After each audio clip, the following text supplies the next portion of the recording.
Very good morning, dear students of SYBA English Special. Welcome back to our YouTube channel, online teaching learning YouTube channel, SM Academy English. Dear friends, we are learning the 17th century and 16th century English literature. In previous lecture, we learned the social, economical, political condition of the 17th century England. In brief, we also learn the development of novel and how the novel genre was developed during the 17th century. For this semester, fourth, we have two type of texts that are prescribed for syllabus.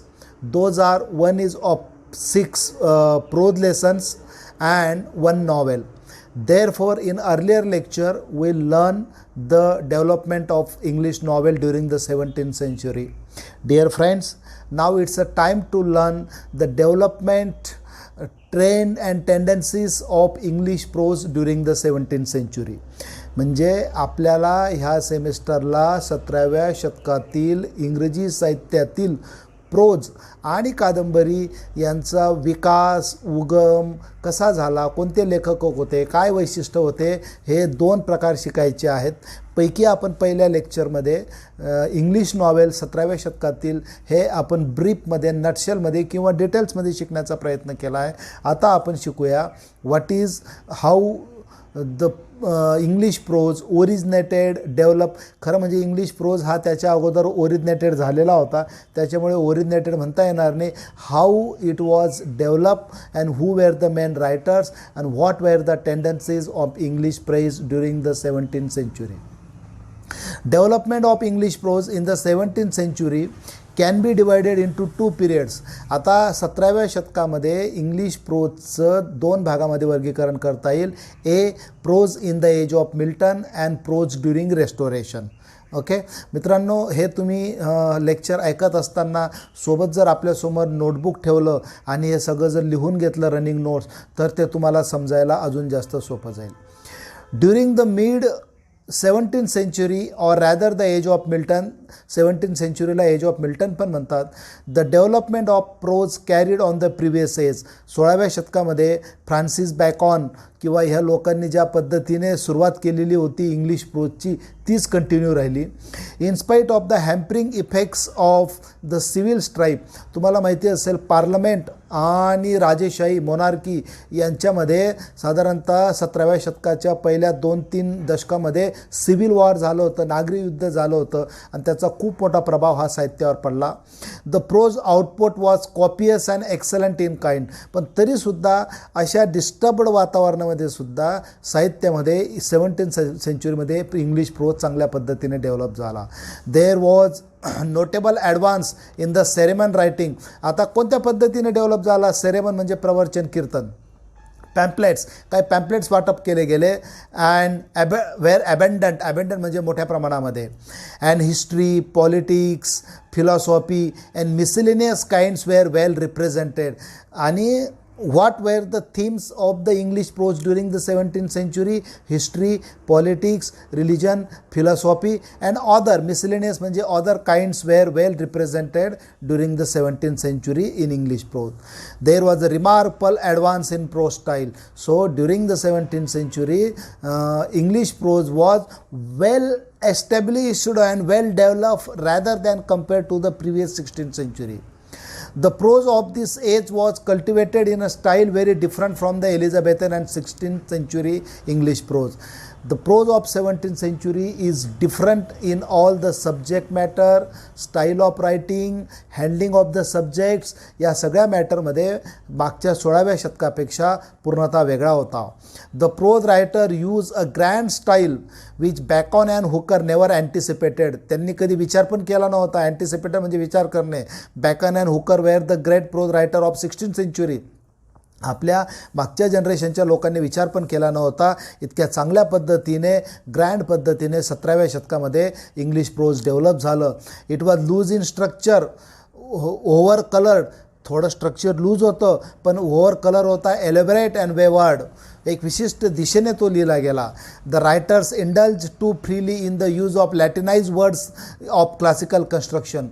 The 17th century English prose is a mixture of the Latin words and some of the classical allusions. Despite some drawbacks, the prose of this period had many qualities.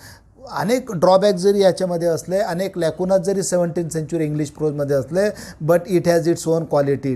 It has the freshness of form. First, it was the very fresh. The 17th century is the first great period of modern English prose, when it was forming under the classical influence but independence of the French impact. So the first important characteristics of the 17th century English prose is it has an independent identity. Although it was developed under the shadow of the French Revolution, under the French impact. French Revolution took place very later on, but the French impact was there during the 17th century. Although carrying this also, it has its own identity, it has its own typical identity. In subject matter, it represents the self-conscious and personal interest of the time.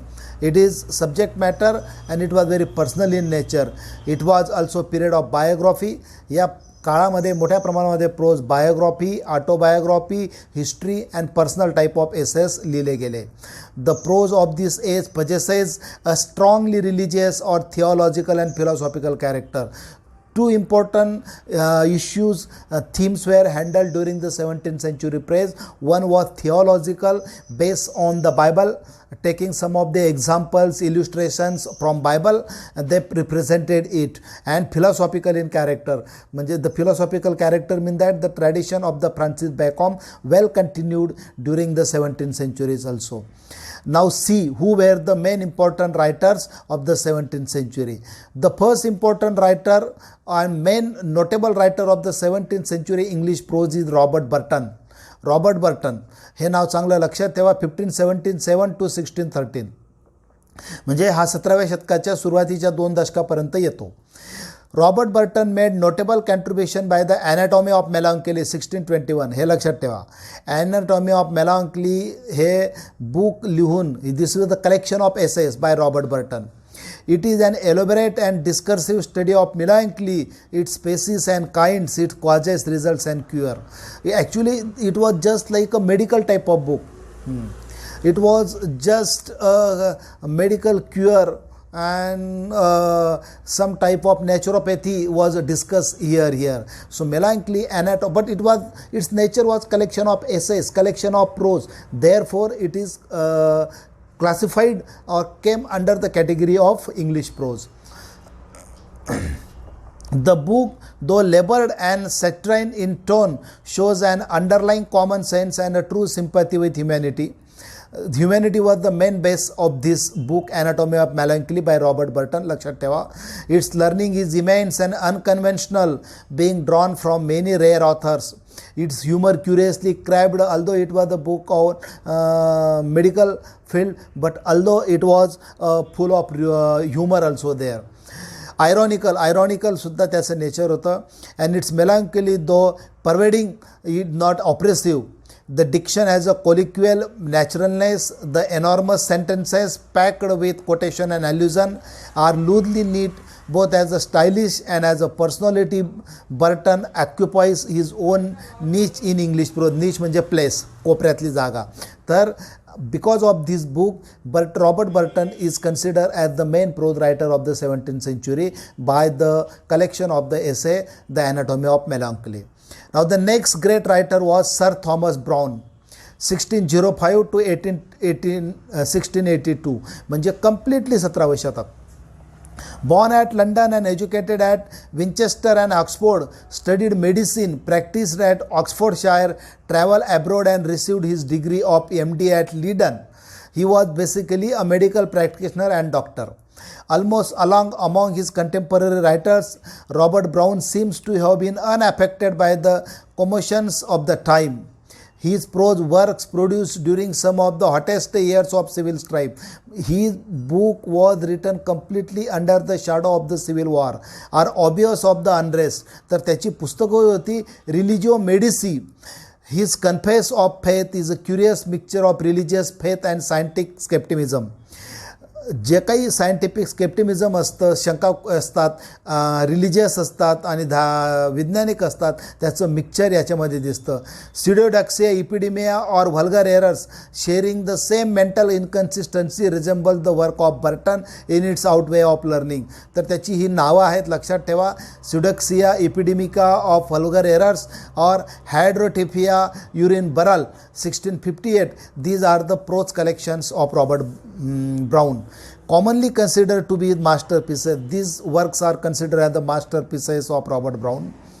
Contains reflections on human morality, induced by the discovery of some ancient funeral urns. The Garden of Cyprus is a treatise on the Quicax. His last work, Christian Morals, was published after his death. तर साधारणतः हे 4-5 collections तुम्ही लक्षात ठेवा त्याचे. Epidemica of vulgar errors, Hydriotaphia urn burial, त्याच्यानंतर funeral, the garden of Cyprus and Christian morals. Brown was a great literary stylist. He shows his ornate style in its richest bloom. His diction is strongly Latinized and he has the scholastic habit of the introducing Latin tags and reference. Although he was a British writer, English writer, पण त्याच्या लिखाणामध्ये मोठ्या प्रमाणामध्ये Latin भाषेचं mixture आणि प्रभाव आढळून येतो. His sentences are carefully wrought and artistically combined into paragraphs. The diction म्हणजे त्याची भाषाशैली has a richness of effects unknown among other English prose writers. The prose is sometimes obscure, rarely vicious, and hardly even diverting, but the solemnity and the beauty of it have given it enduring fascination. So remember, he has its own style, although it was some absurd in nature and very hard and complex to understand, but he is considered as the main literary figure of the prose writer of 17th century. After Robert Brown, the next important prose writer of 17th century is Jeremy Taylor, 1613 to 1667. लिहून चला, आहे सगळं तुम्ही नोटबुकमध्ये लिहून चला आणि lecture नाही समजलं पुन्हा पुन्हा ऐका, नाहीतर नोट्स आहेतच ह्या. Jeremy Taylor is the most important literary divine of the age, a learned, voluble and impressive preacher who carried the same quality into his prose works, which consisted of tracts and sermons. याने मोठ्या प्रमाणामध्ये कीर्तनं लिहिली and theological books आणि धार्मिक books मोठ्या प्रमाणामध्ये होती. His popular works were The Liberty of Professing 1647 मध्ये, Holy Living 1650 मध्ये आणि Holy Dying 1651 मध्ये. These are the important collection of the essays, prose of Jeremy Taylor. In his writing, he is fond of quotations and allusions. मोठ्या प्रमाणामध्ये आपल्या रायटिंगमध्ये त्याने allusion and quotations वापरले. Rhetorical figures such as the simile, exclamation and apostrophe, and his language is abundant, melodious and pleasing. एक चांगल्या पद्धतीची melodious language Jeremy Taylor यांनी लिहिली. After Jeremy Taylor, the next important prose writer of 17th century is Thomas Fuller, 1608 to 1661. Had an original and penetrating mind. His literary works are of great interest and value. His serial historical books, आता लक्षात ठेवा, पहिल्याचे थिओलॉजिकल होते, religious होते, scientific होते, medicinal होते. याची historical books होते. The history of the holy war 1639 मध्ये, dealing with the crusades and the church history of Britain 1655 मध्ये. क्रुसेड्स म्हणजे स्वाऱ्या वगैरे जे केलेल्या होत्या विविध प्रकारच्या, अशा हिस्टॉरिकल पद्धतीने ते बुक लिहिले गेले. Among the pamphlets are good thoughts in bad times, हे त्याचं पॅम्पलेट होतं 1645 मध्ये लिहिलेलं. And an alarum to the countries of England and Wales 1660. These are the names of the works of Thomas Fuller. Thomas फुलरचे हे work आहेत, हे लक्षात ठेवा.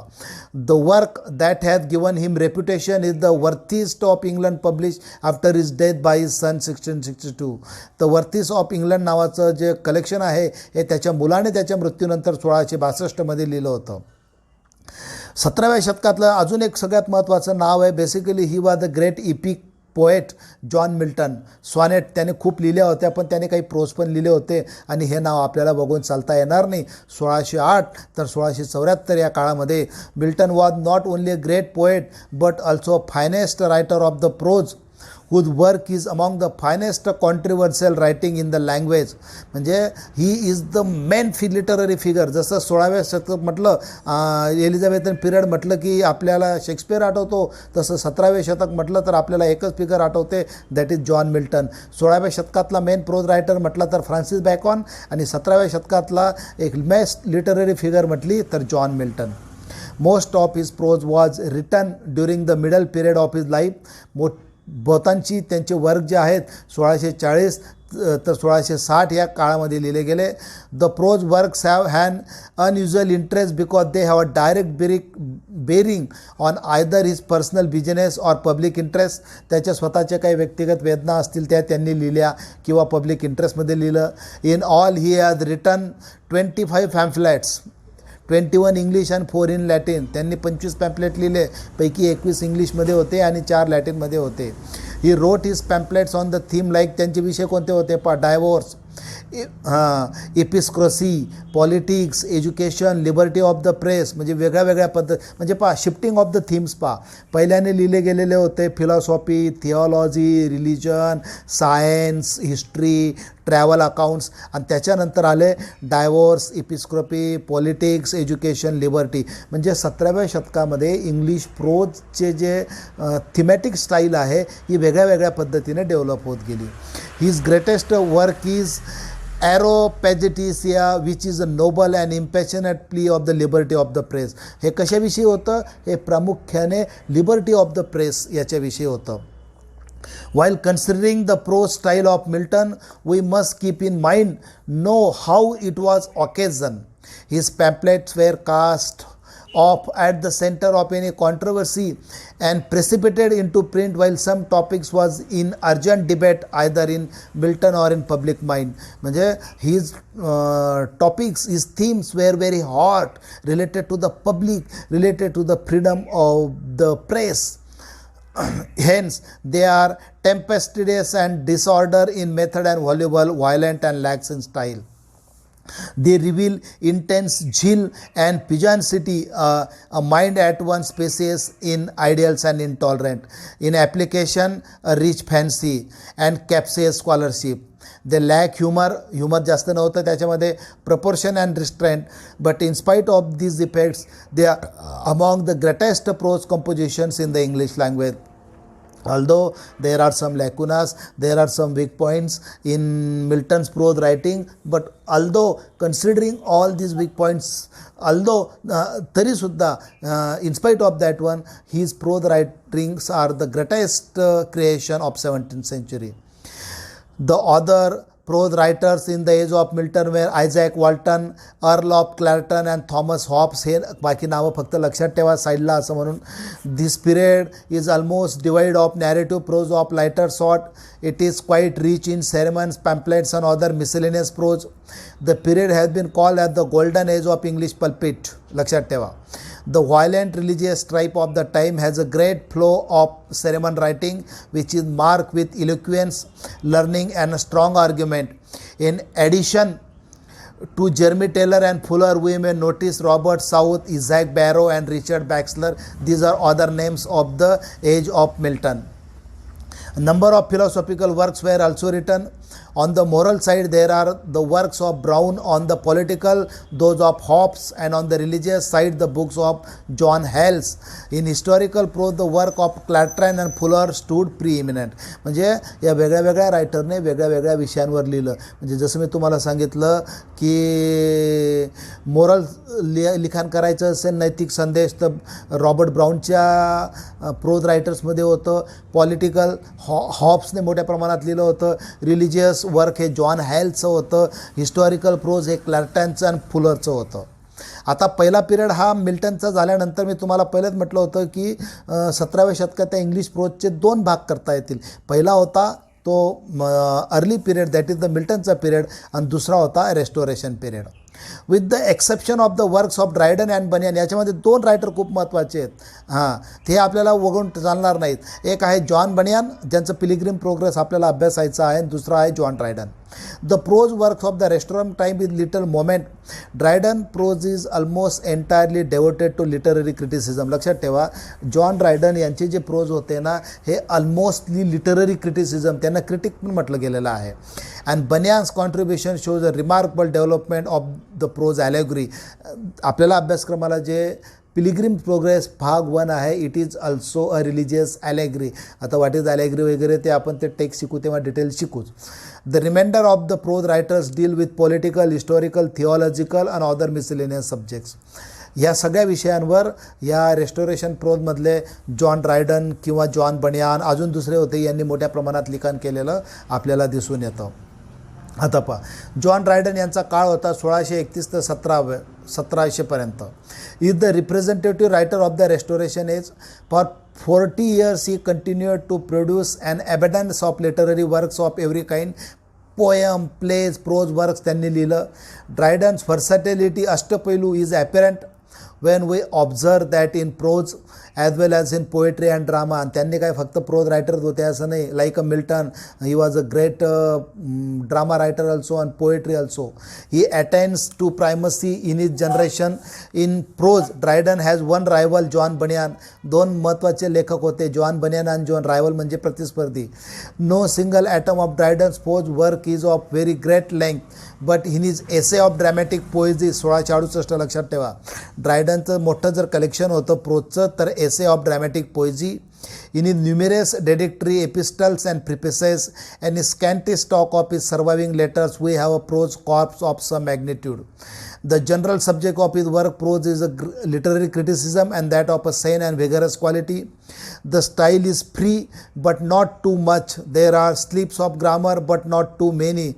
Dryden has been given the credit of inaugurating the new era of English prose. A new type of English prose were written during the period of Restoration and especially by John Dryden. He has also been considered as the father of English prose. This is most important. Objective येऊ शकतं बरं. Who is considered as the father of English prose? That is the John Dryden. म्हणजे पहिल्याने लिहिलं म्हणून father नाही, पण एक वेगळ्या पद्धतीचं प्रोज जॉन ड्रायडन यांनी लिहिलेलं आहे. दुसरा ज्यांचा टेक्स्ट आपल्याला अभ्यासक्रमाला आहे, जॉन बनियान 1628 ते 88मध्ये. Alone contests the supremacy of Dryden in the domain of the restoration prose. Restoration काळातला सगळ्यात महत्त्वाचे रायटर म्हणून, प्रोज रायटर म्हणून जॉन बनियान यांच्याकडे पाहिलं जातं. His first book Grace Abounding 1666 is a spiritual autobiography dealing with the spiritual history of his birth, childhood and youth. हे थोडंसं ॲटोबायोग्राफिकल वर्क होतं. बुकचं नाव लक्षात ठेवा, Grace Abounding. There is a sincerity in expression and a remarkable simplicity. आणि the Pilgrim Progress 1678ला जे आपल्याला अभ्यासक्रमाला आहे, ही मास्टरपीस, ते तर रिलिजियस ॲलेग्रीचं मास्टरपीस आहे. It is an allegory which take the form of a dream fragment. The whole book is remarkable for a powerful narrative style enrich by beauty, simplicity and vividness of the language. म्हणजे साहित्याचं एक अत्युच्च नमुना म्हणून या बुककडे पाहिलं जातं, या कलेक्शनकडे पाहिलं जातं, या क्रिएशनकडे पाहिलं जातं. Bunyan was the first writer who used a very simple and appealing prose. His other famous work are The Life and Death of Mr. Badman 1680 and The Holy War. तर हे दोन महत्त्वाचे लेखक जॉन ड्रायडन अँड जॉन बनियान हे restoration पिरियडमध्ये, आणि earlier जे होते रॉबर्ट बर्टन वगैरे जे होते हे येतात पहिल्या पिरियडमध्ये, रॉबर्ट मुलर वगैरे. Except the Grace Abounding all Bunyan's major works are allegorical and in each case the allegories work out with ease, force and clearness. म्हणजे अत्यंत क्लिअर पद्धतीने, कॉम्प्लेक्सिटी त्यांनी जास्त ठेवली नाही आपल्याला वर्कमध्ये. His allegorical personage are fresh and apt and are full of and intense interest and a raw dramatic energy. Bunyan style is unique in prose though it is undoubtedly based on biblical model. थोडेफार त्यांनी बायबलमधूनच example घेतले होते, but the presentation style was unique. It is quite individual, स्वतःची होती, आता काय उसनी पसनी नव्हती. It is homely but not vulgar, strong but not course, equable but not monotonous, कंटाळवाणी नव्हती. It is sometime humorous, it is never rebelled, rarely pathetic but never sentimental. Such was the characteristics of John Bunyan's prose writing. Another writer is the Lord Halifax. Ranks high as an orator, as an author of his fame rests on a small volume called Miscellaneous, containing a number of political tracts. In his writing, Halifax adapts the manner and attitude of the typical man of the world, and a moderation of statement, a cool and agreeably acid humor, acid म्हणजे थोडंसं कडक humour वापरलं होतं त्याने विनोद, and a style devoid of flourishes. Sir William Temple was an example of his moneyed, lizard semi-amateur in literature who wrote little but elegantly. His cheap works were his letters, memoirs and miscellaneous. ही नावं लक्षात ठेवली तरी सुद्धा चालणार आहे. It was a strange coincidence that two diary writers, Samuel Pepys and John Sullivan, were working at the same time during the period. हे सुद्धा diary writers होते. And pamphlet, sermon, diary also falls under the category of prose writing. So dear friends, in this way the prose writing of the Restoration are not great in bulk, but it shows a profound change in style. वेगळ्या पद्धतीची style होती पहिल्या earlier सेंचुरीपेक्षा B. Previous writers such as Brown, Clayton and Hobbes had done remarkable and beautiful works in prose, but their style had not yet found itself. ती restoration पिरियडमध्ये John बनियान, John Dryden, Samuel peppy, इलिवन यांनी वगैरे वापरली. In Dryden's, most time begins definitely to find its feet. It acquires a general utility and permanence.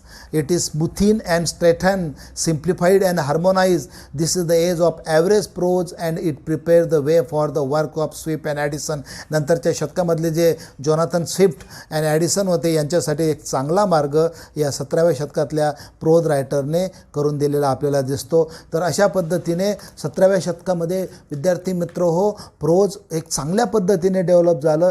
या लेखकांनी वेगळ्या वेगळ्या स्टाईलने डेव्हलप केलं, वेगळ्या वेगळ्या विषयांनी लिहून डेव्हलप केलं. फ्रान्सिस बॅकॉनचे जे होते हे 16व्या शतकामध्ये त्यांची स्टाईल वेगळी होती, भाषाशैली वेगळी होती, थीम वेगळे होते. आणि 17व्या शतकामध्ये these writers develop the English prose with different types of वेगळ्या पद्धतीने त्यांनी हे आपल्याला डेव्हलप केलेलं दिसून येतं. So dear friends, this is in nutshell lecture on the 17th century English prose. या लेक्चरसाठी इंग्लिश साहित्य Blogspot I pay very special thanks to them, because they have made a very brief and a very good type of notes on their blogspot which help us to adjust or to understand the development in a very good way. Thanks for those blog writers also for which we have taken the help. Dear students, we will continue after this. We have learned already the development of 17th century English novel आपण शिकलो, आणि आता त्याच्यानंतर आपण development शिकलो, characteristic शिकलो, आणि आता आपण प्रोजचं डेव्हलपमेंट शिकलो, प्रोज रायटर शिकलो. नाव the background section is almost over. याच्या डिटेल नोट्स मी तुम्हाला आपल्या यूट्यूब चॅनल आणि व्हॉट्सअप ग्रुपवर देणारच आहे. आणि from the next lecture we will start to learn the actual prose by Francis Bacon and Jonathan Swift यांचे किंवा दुसऱ्यांचे जे प्रोज आहेत ते आपण शिकायला सुरुवात करूया. थँक्यू.